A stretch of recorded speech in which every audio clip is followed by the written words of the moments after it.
जय माता दी दोस्तों, जय श्री हरि। स्वागत है आपका हमारे YouTube चैनल अभव्या वर्ल्ड में। दोस्तों, आज की इस वीडियो में हम आपके लिए सफला एकादशी की व्रत कथा लेकर आए हैं। महाराज युधिष्ठिर ने पूछा, हे जनार्दन, पौष कृष्ण एकादशी का क्या नाम है? उस दिन कौन से देवता का पूजन किया जाता है और उसकी क्या विधि है? कृपया मुझे बताएं। भक्त वत्सल भगवान श्री कृष्ण कहने लगे कि धर्मराज, मैं तुम्हारे स्नेह के कारण तुमसे कहता हूँ कि एकादशी व्रत के अतिरिक्त मैं अधिक से अधिक दक्षिणा पाने वाले यज्ञ से भी प्रसन्न नहीं होता हूँ। अतः इस अत्यंत भक्ति और श्रद्धा से युक्त होकर करें।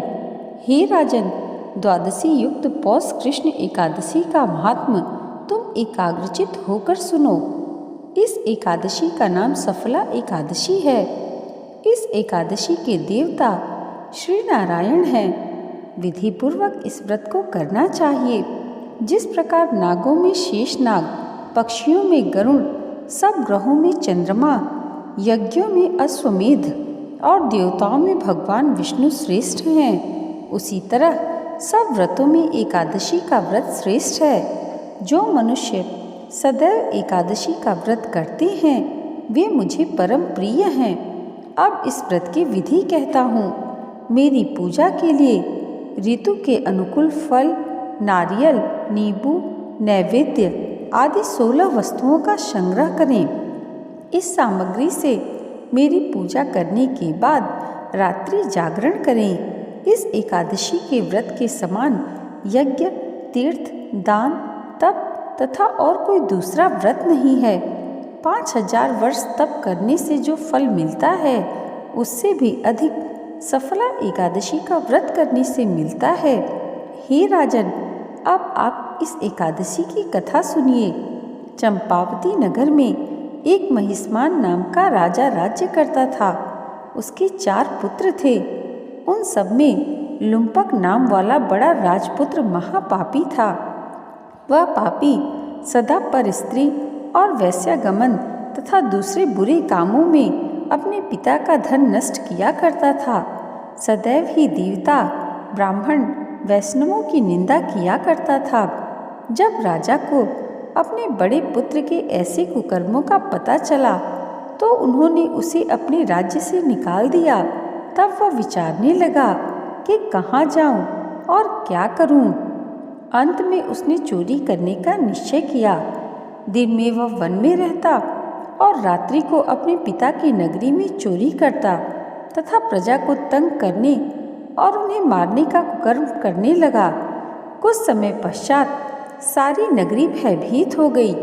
वह वन में रहकर पशु आदि को मारकर खाने लगा। नागरिक और राज्य के कर्मचारी उसे पकड़ लेते किंतु राजा के भय से छोड़ देते।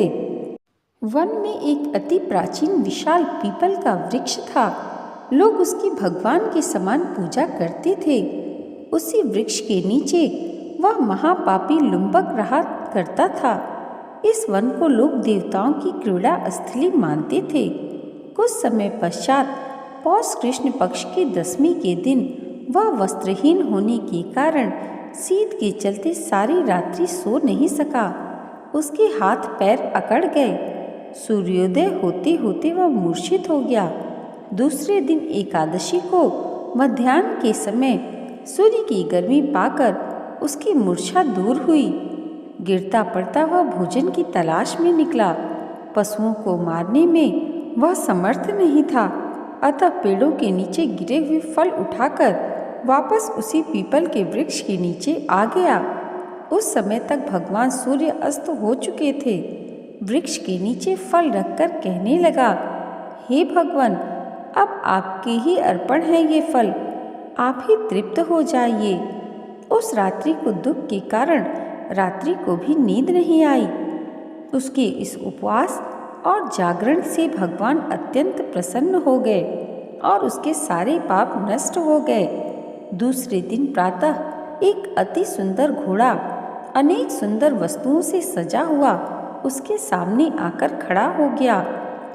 उसी समय आकाशवाणी हुई, हे राजपुत्र, श्री नारायण की कृपा से तेरे पाप नष्ट हो गए। अब तू अपने पिता के पास जाकर राज्य प्राप्त कर।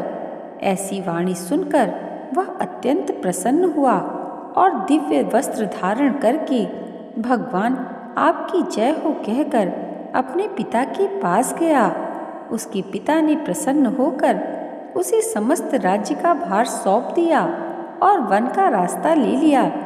अब लुम्पक शास्त्रानुसार राज्य करने लगा। उसके स्त्री पुत्र आदि सारा कुटुंब भगवान नारायण का परम भक्त हो गया।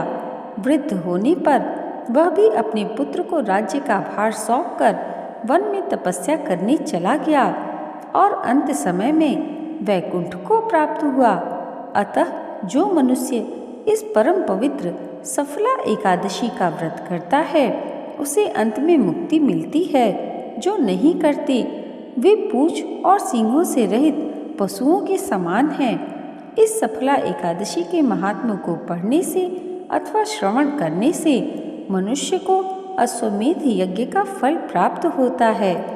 दोस्तों, आज की ये वीडियो अगर आपको अच्छी लगी हो तो कमेंट बॉक्स में जय श्री हरि ज़रूर लिखिएगा और इसे लाइक और हमारे चैनल पर पहली बार आए हैं तो सब्सक्राइब करना मत भूलिएगा। भगवान श्री हरि और माता लक्ष्मी की कृपा आप सबके जीवन पर सदैव ऐसी ही बनी रहे, इसी मंगल कामना के साथ मिलते हैं अगले वीडियो में। तब तक के लिए जय माता दी, जय श्री हरि।